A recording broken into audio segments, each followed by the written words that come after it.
sa mga putik-putikan. Grabe kalawang ito. Durug-durug na yung lining yan. Yun o, dispadula na. Dito, yung bomba to eh. Bomba lang kay. Grabe, stuck ito. Huwag kang takot, bomba! Hala, Bira! Lalabas ka rin. Pressure. Hop, doot na yun, doot. Doot, yan, ito lang. Bomba pa. Isa pa. Bugawas yun na yun. Ito pala ka. Di, kinutuyok na ligira. Di ba nakatawag handos? Ba? Oo. Hop! Hapit na. Kami lang ha. Para di makuha ng fluid. Ako na kuha ka mo. Museng. Dan Tinapales, Triple J. Triple J, kot-kot sa ilalong. Ilalong. Yun! Lapot ka kayo. Hindi sa mga fluid, no? Di na ito na pwede ibalik ka. Kahit puting tuman ng fluid, no? Barangay City. Yung Brooklyn. Ay, hindi na kailangan niyang babalik. Dahil, kalumaan ha. Napuro na kang kalawang. Parang Murag Asite. Trabaho natin, yung ibig sabihin, kahit para-bara mga pangmasa, kailangan pang matagalan. Hindi yung trabahong para-bara pamadali ang sira. Diba? Ganun. Yan ha. Ganun pa rin. Hindi mo maano yung fluid yan eh, kasi luma na yan eh, kalawang pa. Ito eh. Kanang bangilan ng kahoy. Kasi naman yan likod. Okay. Tingnan nyo kung gaano kaputik yan. Putik. Kalawang pa yan. Lulubog, lilitaw. Ay nako. Kaya na eh. Kaya kayo, kalawang. Sige, kabit mo yan. Kasi na yung W40. Tracy yata yung kinabit mo eh. Tingnan mo sa akin. Sige, mukha na. Adosin na. Oo, atras na. Ayan, tinatawag jack bolt. Yun na rin. Makubabanat. Okay, ka na.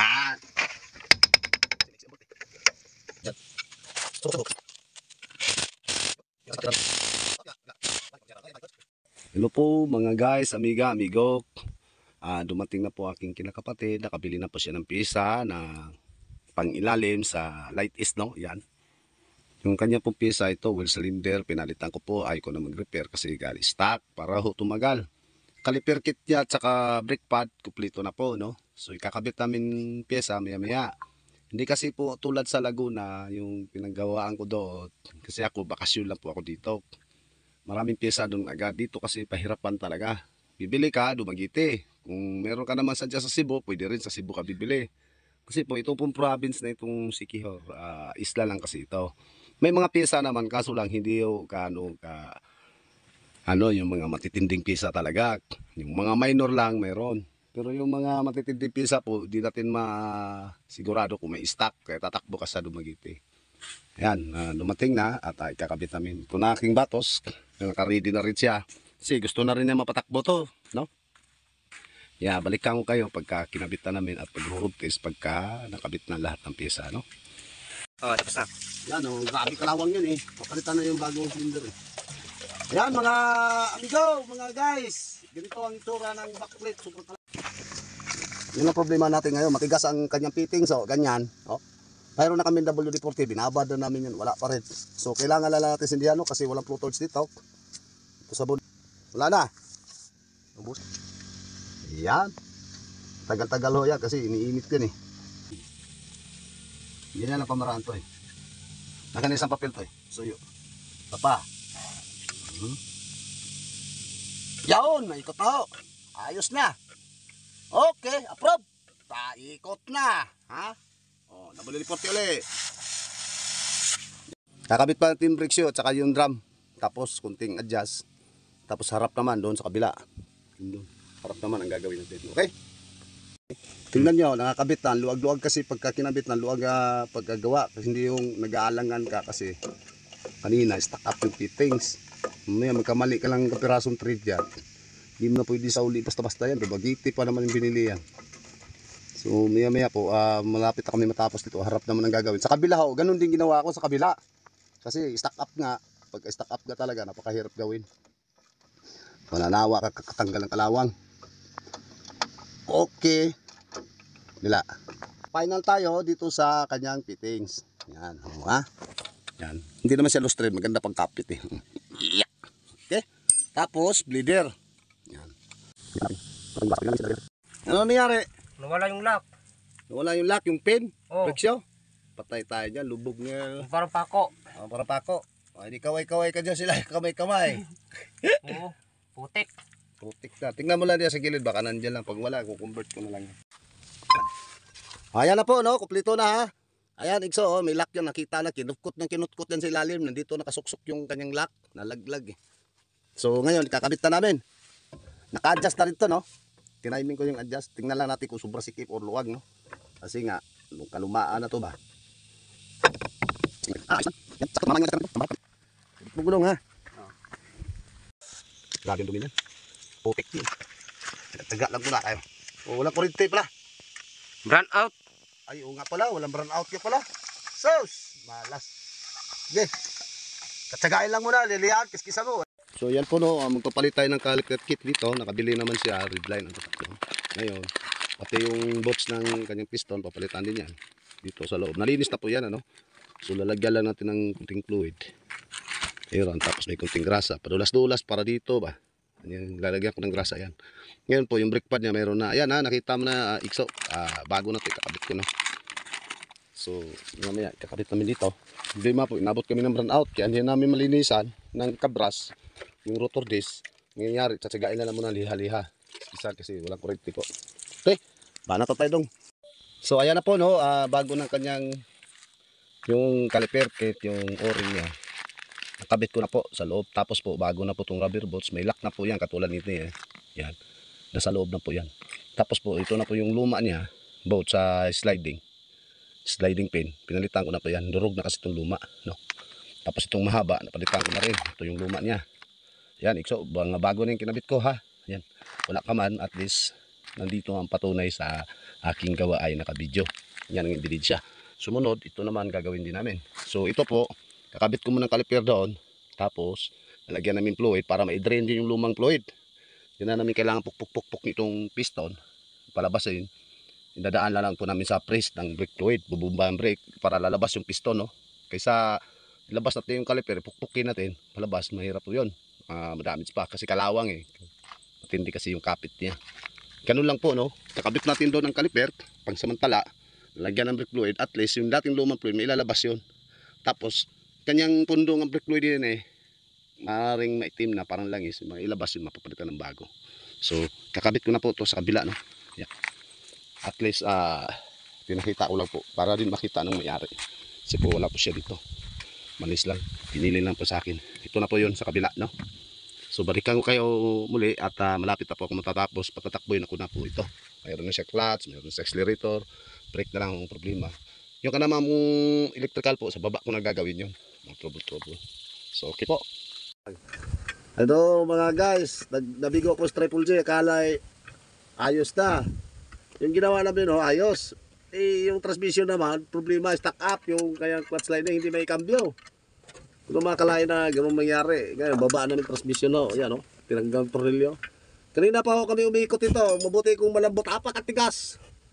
3 oras na ata kami kaikot-ikot ito. Hindi naman natin po yung i-astilin yan. Wala kami astilin dito. Kasi yung kanyang crane, nangintab na ngayon. Kinabras ko na nga yan. Tigas pa rin eh. Pinagluluko ako ng kasama ko. 5 pa rin matapos. Tornilyo na yan. Isang piraso. Taas Tataka pa. kayo, bakit ito sobrang tigas? Dahil stuck sake. Mission, no? Binaba namin kasi hindi napasok ang kambyo. Nangyari nito kasi na-stuck. So ngayon, i-double check lang namin anong dahilan. Malamang capital lining nito.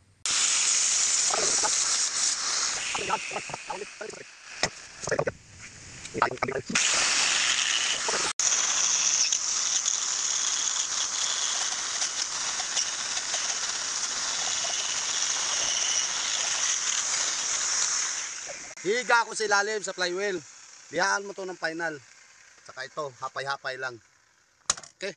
Naman tayo sa ilalim, napaka-rumiho ng flywheel na napaka-kalawang. Stuck. Sawa na ng kabras doon. Okay? Yan po ang next project, no? Yan, no? Nalinis ko ng konti, no? Kabras, tuloy-tuloy ko na lang kabras sa palibot. Grabe yung kalawang. Yan.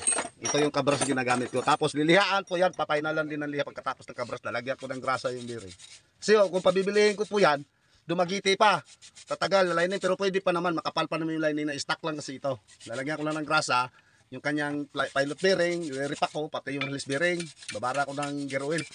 Tsaka grasa, lulutuan ko ng lata para makapasok yung grasa. Yan, babalikan ko kayo pagka nakakabit na aming transmission. Pong supporter ko, nabili namin pang high ease, no? Yan, high ease po yan, ano? Ngayon, tosi yung makina, kukonvert ko na lang. Wala naman tayo gawaan ng guma dito sa skihor. Kasi sa Laguna, gawaan lang ng guma, pwede na. Ito kasi sira na to. Kunin ko itong bilog, lalagay dito. Kaya lang po, problema naman ito ngayon. Kanya starter, putol na yung bolt ng tigas kasi kalawang.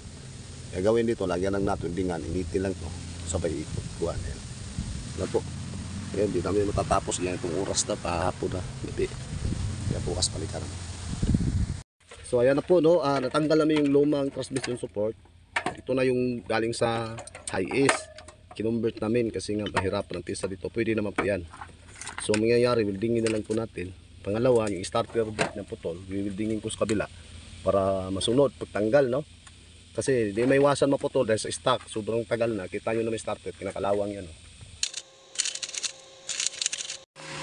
Ayan po, pati pong clutch niya, no? Sa kabitan ng Iskandare, putol dahil nga sa kalawang. Magandang hapon po. Bumalik po kami uli, no? Nakabit na namin yung transmission sa hapon. Pinaila lang po namin, ano? Bali ito po, di lang kami nagpalit ng clutch cover, clutch lining, police bearing lagyan ng grasa kasi po stock lang. Kaya hindi nakambyo. Kasi po ito kasi ginawa ko to yung kanyang makina dahil nagbuluwak-buluwak tubig dahil naipit tapos bagsak yung makina. Kaya ito na po ang pinaka part 3 natin final, no? Magro-root na kami mamaya. Kasi tinisting ko na ng manual ang cambio, tapak clutch na ikot na yung gulong. Pag mitawan ng clutch, tigil, basta naka-engage ng permira. So, ibig sabihin po, nakaikot na yung lining, nakaka-release na siya. So, magro-rotis natin na, dong, patay, ibaba mo na yung jack, no? Yan, medyo natagalan na po talagang working nito. Grabe kasi, mahirap talaga pag stack up ho. Hindi po biro ang aming trabaho dito. Kasi ho, nasa bundok tayo, mahirapan talaga dito. So, mga welding, grinder, ganun. Hindi kaya natatagalan. Tapos, pangalawa, yung pyesa kasi pahirapan. Higpit na yung gulong lahat, ano, Toy? Okay. Yan ang aking batos. Nagtsaga lang din siya. Kahit na linggo, pumasok pa rin siya sa trabaho para lang matapos. Okay. Itabi mo na at i-atras na, i-abantin natin para tayo lalabas, no? Okay. Pabalikan ko po kayo pagka nag-rotista po kami, no? Yan. So, ayan na po. Nagro-rotista po ako, no? Ito pa rin sa bundok. Kasi ahon-ahon kasi sa bundok dyan, eh. Pinagawa namin, no? Ayan, ang aking batos, kasunod lang po siya, nakamotor lang po siya, no? Nabaybay niya ako. Ito po, may busina na. May ilaw na. May signal na. Ngayon po, yung stoplight, bumbilya kailangan, eh, wala nang bumbilya, doon na lang po sa baba ko gagawin. Preno niya, makina niya, okay na po. Clutch niya, okay na rin. So, malapit na tayo mag-finish, no? Nagburutis lang ako ng maayos para kung alis pa ako ng secure, magagamit na nila yung service. Kaya kailangan talaga kondisyon ng brake dito sa mga bundok, mga sasakyan, tsaka handbrake. Kasi yo, nasa taas tayo, no? Ayan na po, no? Cebu yan, yung isla na yan, ano? Mahaba o yan, ano? Ang Dumaguete po ay dito sa likod, sa may banda. Ayan, Cebu po yan, no? Ayun. Ayan, laot po yan, no? Laot, dagat. Yan, laot yan. Yan, sa kabila naman side, Cagayan. Doon naman may Putumbo, Camiguin. Yan po ang isla ng Siquijor, Calunasan, Upper Calunasan. Shoutout nga pala dito sa kinakapatid ko, may-ari. Okay na to, Ikso. Ayos na yung sakyan mo. May rotis na namin nung medyo malayo-layo na rin kanina. Iniobserbahan ko muna yung ating Fredo. Pero bago pa man siya, yung mga pyesa, okay na. Yan. Overlooking, bundok yan, ha. Dagat po yan sa baba, no? Yan, dagat po yan, nasa baba, dagat. Yun. Yan, nasa taas tayo. Ako lang po dito mag-isa, no? Nagro-rotis yung aking bato, sumusunod lang, nakamotor. Yung Camiguin kasi di makita, eh. So, pagka-blitsa kasi yun, nakikita yung kanyang isla. Camiguin po yan dyan sa